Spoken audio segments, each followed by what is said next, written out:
Eala in action at home. WTA adds Philippine stop. Manila, Philippines. Eala gets a chance to dazzle at home as the WTA Tour finally includes a stop in the country. Following a historic year that saw her climb to the top 50 in the world, Eala is expected to banner the Philippine Women's Open slated from January 26th to 31st. The tournament is a WTA 125 event and will feature 32 singles and 16 doubles players.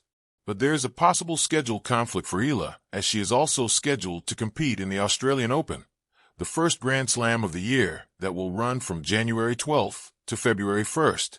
It will be the first Australian Open main draw appearance for Eala, who has earned automatic entry to all of the 4 Grand Slams by virtue of being in the top 100.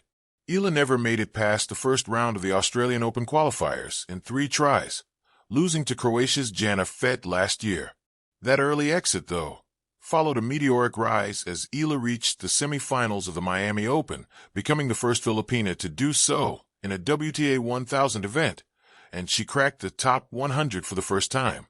Eala continued her ascension in the world rankings as she advanced to her first WTA final in the Eastbourne Open, claimed her first Grand Slam win by beating Denmark's Clara Tauson in the U.S. Open, then won her first WTA Challenger title by ruling the Guadalajara Open. But before she turns her focus on next year, Eala still has a couple of events lined up for 2025. The 20-year-old might see action in the Southeast Asian Games in Thailand, and she is lined up for the Macau Masters, with both contests happening in December.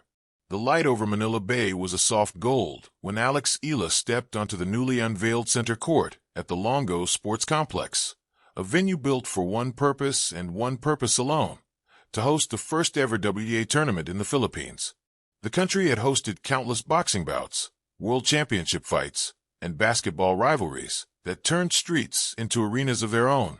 But this was different. This was tennis finally planting its flag on Philippine soil, and at the center of it all was the 19-year-old who'd spent her childhood dreaming exactly of this scene. Alex had returned home many times before, for family, for the holidays, for charity events, but never had she come home carrying the hopes of a nation quite like she did today. And never before had an entire international tournament been shaped around her, like a constellation orbiting its brightest star. She stood at the baseline, bouncing the ball lightly, feeling the ground beneath her shoes. Firm, new, proud. The Filipino crowd was loud even before she served the first point, just as she liked it. A tournament like no other. The announcement had come unexpectedly in December. The Women's Tennis Association would add a Philippine stop, the Manila Open, to its annual tour. The tennis world buzzed. The Philippines? A WTA event? The move seemed both astonishing and long overdue. The country had passionate fans, a deep sports culture, and a rising star whose career had opened more doors in local tennis than any federation grad ever could. Sports journalists theorized endlessly about the politics of the decision, the logistics, the investment. But deep inside every Filipino tennis fan's chest was a much simpler emotion. Finally, the world would see the country under the bright lights of competitive tennis. Finally, Filipino kids would see for themselves a tournament at the highest level. And finally, Alex wouldn't always have to fight her battles thousands of miles away. When Alex learned the news, she was in Barcelona, where she had spent much of her formative training years. Her mother showed her the announcement on her phone. Alex blinked once, twice, and then, unable to contain it, let out a laugh somewhere between disbelief and joy. Point 2. Home court, new pressure. The Manila Open was unlike any tournament Alex had played. She had played on clay in Europe, on hard courts in the Middle East, even in humid summer tournaments across Southeast Asia. But this venue, this crowd, this noise was home. And home came with a different kind of pressure. People chanted her name everywhere she went. Children followed behind her for autographs, selfies, a chance to hold her racket even if just for a moment. Vendors sold shirts with her name on the back. Newspapers printed daily updates about her practices. And somewhere in all the noise was the quiet truth she never said aloud.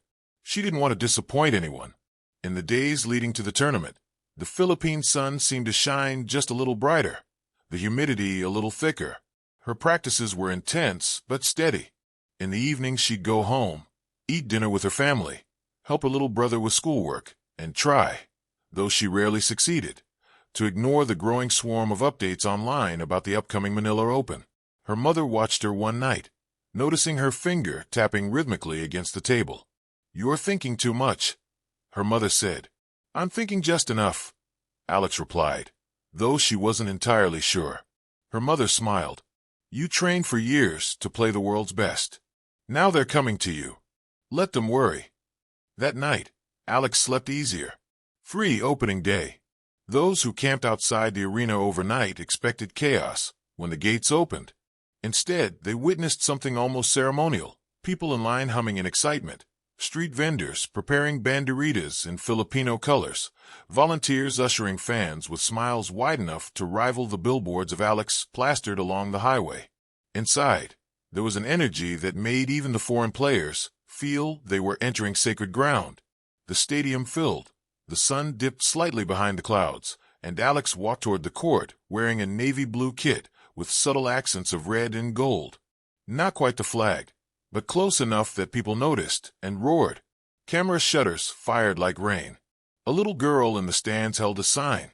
"Alex, you're our hero." Alex lifted her racket in acknowledgement. Her heart thudded.